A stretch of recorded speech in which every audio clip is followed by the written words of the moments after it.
Hey guys! Welcome back to Let's Play Star Ocean 3, in which may actually be the final episode. You know, 19 episodes after the finale. Go figure. Anyway, this boss can't be that tough, so let's just go in with our standard setup. Nothing too much to worry about. We should be fine. A couple of tri-emblems, pretty much standard gear over here. It can't be that bad. Let's see how this goes. Now you will notice that there's no icon up there for Crocell, and that's actually where we need to go. Go check out why he's not here. They never explain why he's not here. But anyway, let's watch the scene play out. They're referring, I think, to the, what is it? The ancient book, or not the ancient books, the books of prophecy, I believe they are.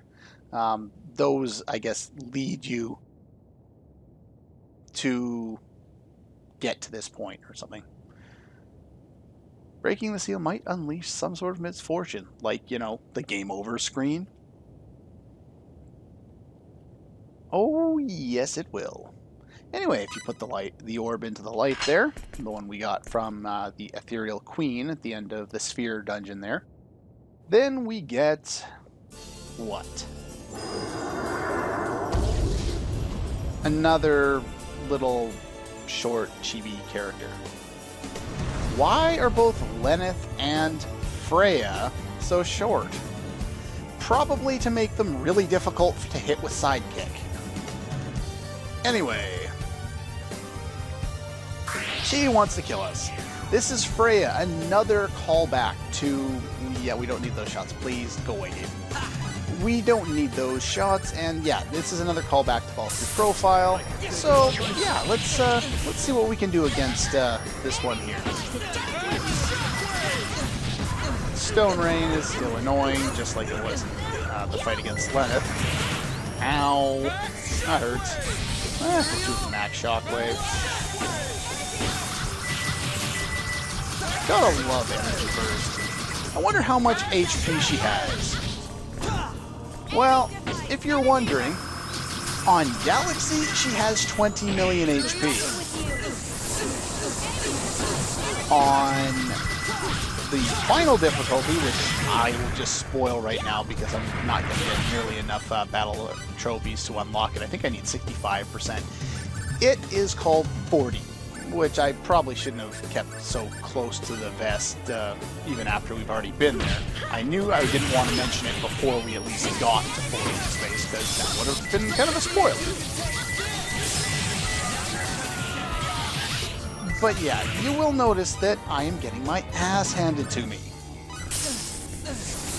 This is by no means an easy fight. The fact that I'm not dead yet surprises me. Oh well, I had to say it. This is Ether Strike. This is the game over move. Sorry. That's it? She has some pretty cool lines there. Anyway, enough of that. I just wanted to show me getting annihilated because Ether Strike is insanely powerful. In order to nullify it on Galaxy, the difficulty I'm at, you need 5,000 defense.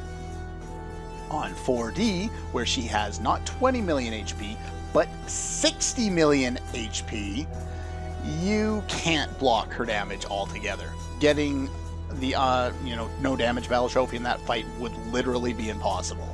I don't see any possible way. But then again, I suck at this fight. I have trouble at max level with good gear. I've seen people take 3 level 1 characters into this fight and win. Of course, the fight lasts an hour and a half, but still, I'm just not all that good at this. Anyway, let's move on to what we got last time. Last time we got the best armor in the game from, well, I think it was last time, from Lenneth. The Valkyrie Garb.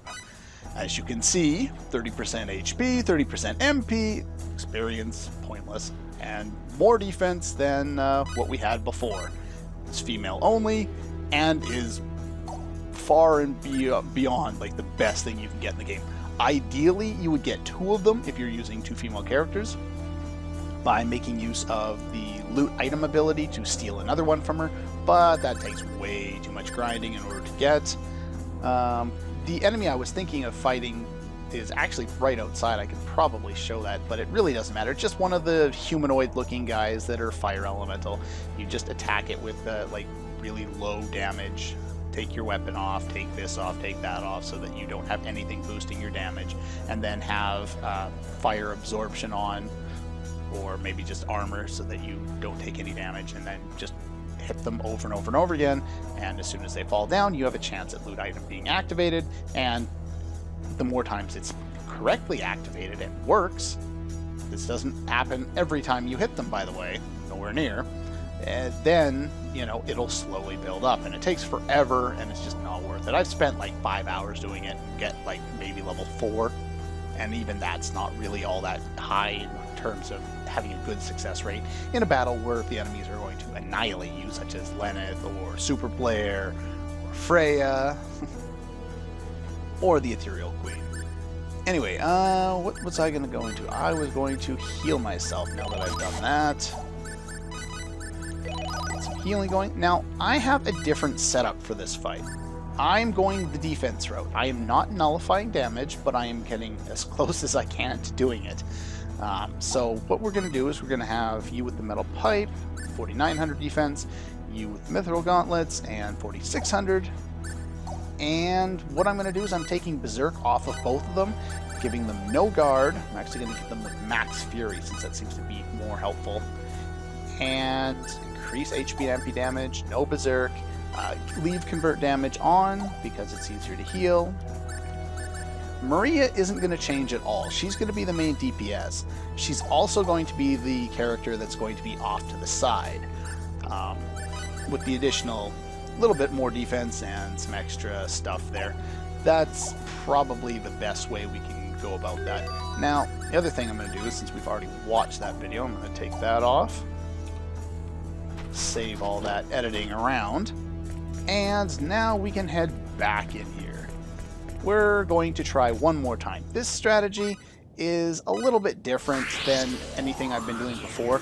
Basically, I'm going to use Fate and Cliff to lock her down so she's not going to pester me while I try and do a whole bunch of things.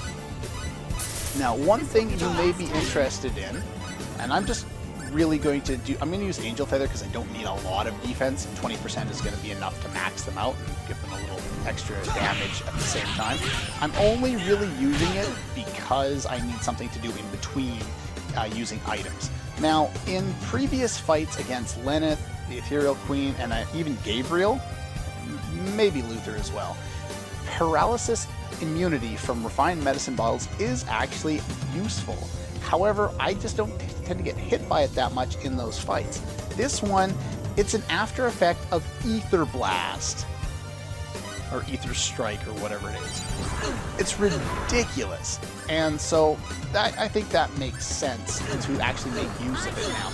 Now, as soon as she goes to do that, okay, she's already started to get it going. Now, I didn't really go and get a whole bunch of these, but shielding device is something that will keep you from being hit if you're too late on it.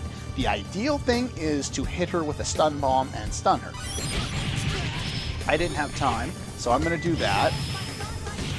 And now, you notice how it didn't do as much damage to the other two. That's because I hit them with the spells, the, whatever it is, the Angel Feather, so that they would have higher defense and they can survive. I was only worried about Maria, who will pretty much get one-shotted by that regardless, because it hits literally the entire screen. The only way to avoid it is have me at the top right corner and her at the bottom left corner. That's the only way.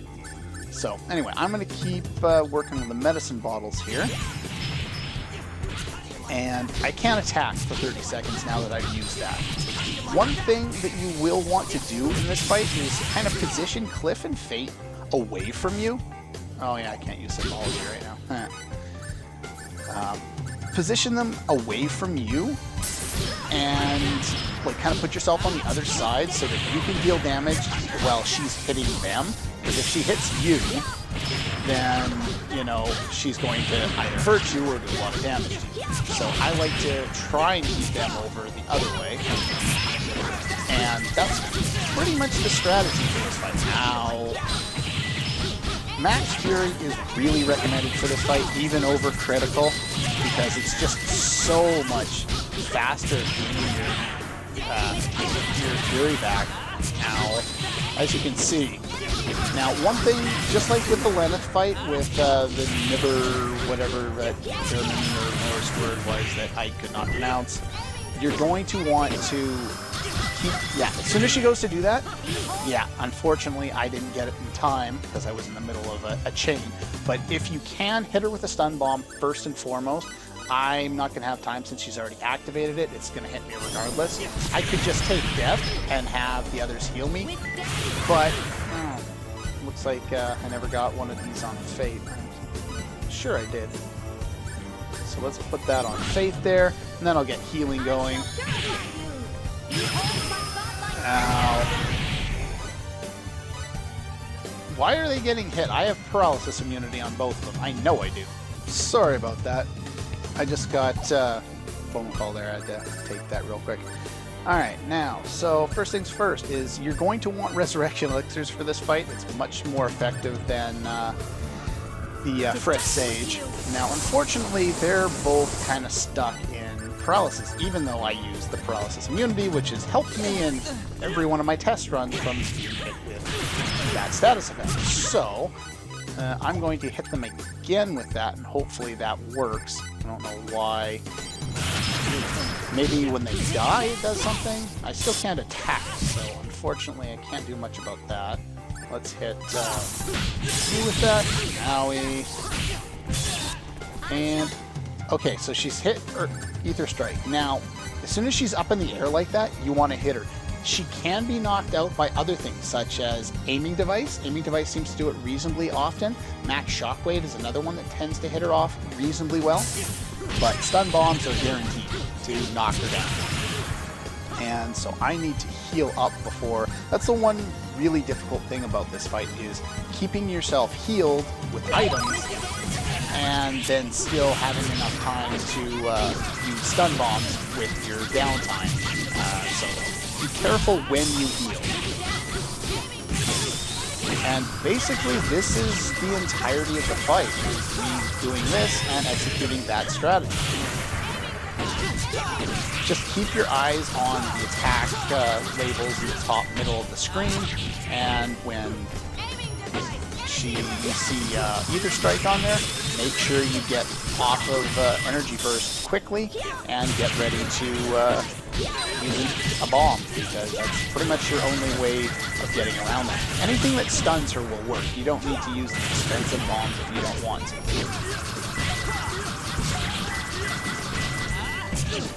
Alright, so she's hitting with Stone Rain. I'm not too worried about much of anything at this point, but I am going to hit her with the stun bomb just in case, because while she has Stone Rain and hitting the other two, there's no way of having them attack.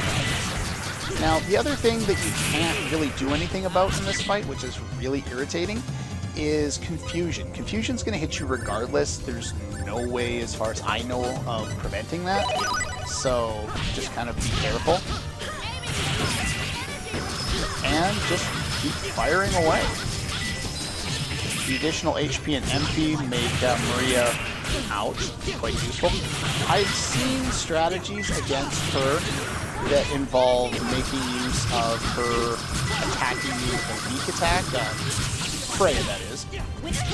And when she does that, you can use your, what is the word for that? Your anti-attack auras to stun her and deal damage to her that way, or even just keep her kind of perma-stunned. So there's an option if you're interested. Now while I'm being hit, I just got to make sure that I don't need to switch. So see, I hit her with Aiming Device there, and it brought her down. So there's another, crap. Now, once you get her down a reasonable amount, I didn't think I'd end up using all of these. Owie. Alright, I need an item. Once you get her down to a reasonable amount of HP, she starts to spam that a lot. So at that point, you're not going to be able to heal nearly as often. Do I need to do anything at this point? I could activate some Might Tablets if I wanted to, but I'm probably, I think I'll just stick to canceling Ether Strike when I know she's about to use it anyway. Alright, so still can't do much of anything. No attacks yet. And one thing you can make use of in this fight is the taunt ability. If you want to use taunt, I would recommend it. It is quite useful in this fight. I'm gonna die. So I'm just gonna go over here. There we go. So, because I'm running out of those revival or invincibility things, I'm just going to go this route instead and revive. That way I don't have 30 seconds of downtime. Alright, now I might still have enough time, because as long as the beam hasn't hit the ground, I think you can still stun her. There we go. Okay, I gotta revive him now, because if I don't, I'm gonna run out of options to do so. So, let's see if I can hit her with that. There we are. Pound away. See if you can drain her HP. I'm not sure if I'm HP or MP killing her at this point, but I will take either one. I've been using magical berries because there are no other fights beyond this, so I'm not worried. Unfortunately, she's going to dodge most of that. But with Max Fury, I'm not worried about losing, Fury time with that, so. There we are.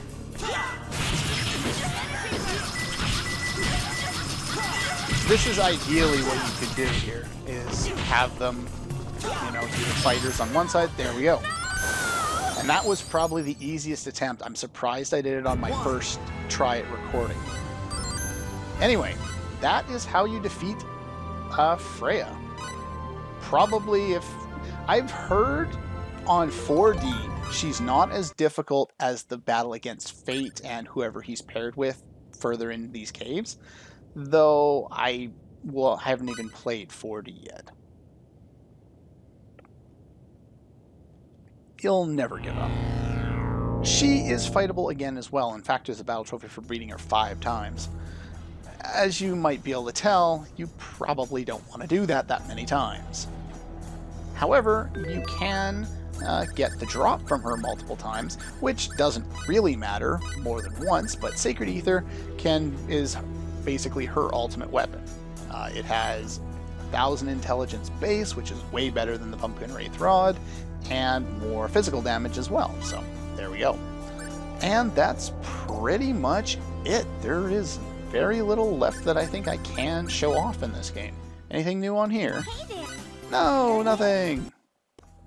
So unless you guys post comments and ask about anything that I haven't shown off, I think that's gonna do her.